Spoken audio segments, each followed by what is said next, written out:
When you first open up Unity, this is what you're going to see. This is the default layout of Unity. If you don't see this, then you can always go back to this default layout by clicking up here in the top right and selecting default.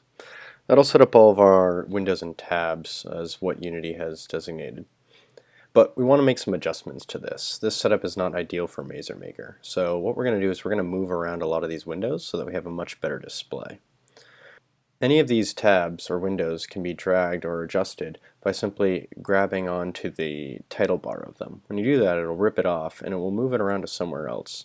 You can assign it to be alongside other tabs by simply dragging your mouse to the name of other tabs. Once you do that, you'll be able to switch between those different tabs. You can also go ahead and grab a tab and assign it to be alongside or shown at the same time, just by simply putting that in a section that's on the side of any of the other tabs. We're going to close the Asset Store window, and you can do that by right-clicking on it and selecting Close Tab. If you ever close a tab that you didn't want to close, you can go to the Window menu and bring up the tabs once again. You have all of the basic default windows here. So if I wanted to open up that Asset Store, I could go ahead and open this up again, but we don't need it, so we're going to close that. I'm going to move the Project tab up here, the Console tab up here. We're going to move the Inspector down over here. Let's go ahead and start opening up some Mazer Maker windows. You can open up any of the Mazer Maker windows by going to the Mazer Maker menu option.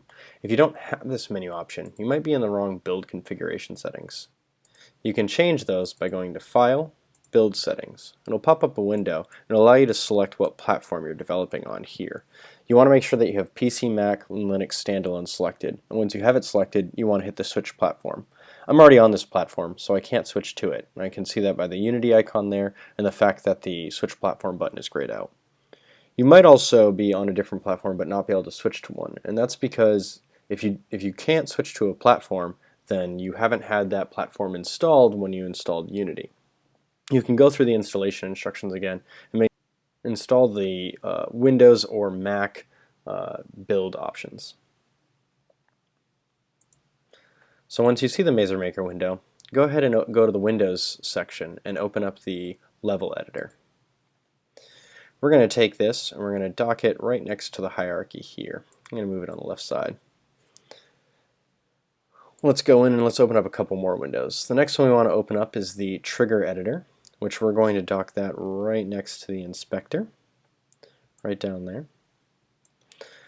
We're going to go into the Sequence Editor and dock that along the bottom of the scene view and line those up. We're going to open up the Object Editor and go ahead and dock that right next to the console. And then we're going to go over to the Game tab. We're going to make an adjustment.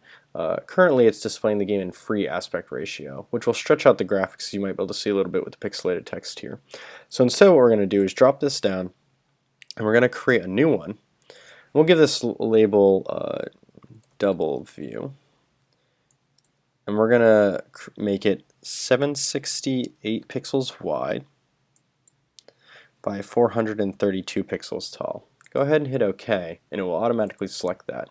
What that does is it displays the game at exactly 2 times its pixel resolution, so it scales up all the pixels perfectly by 2 times. Of course, it can only display that if you have enough space in your Game tab. If you move this view down to shrink it, you'll see that it says using resolution. It will be a number that's the actual resolution it's using. You'll also notice that the pixels become garbled again, and that's because it's not at a perfect resolution. But if you scale that up so you don't see that text there, you know that you're at a pixel perfect resolution, and the game will look clean as it will when it's released.